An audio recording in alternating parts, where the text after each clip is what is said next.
Hello everyone and welcome to the Espresso repair. We're doing progress with this beautiful Jura Micro 1. I'm doing the grinder right now. It's pretty dirty, but the burrs look okay.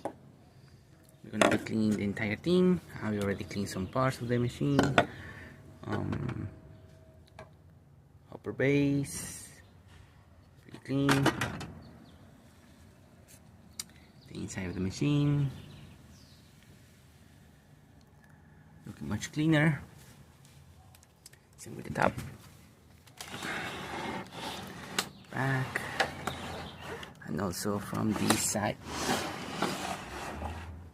We have the entire thing completely disassembled.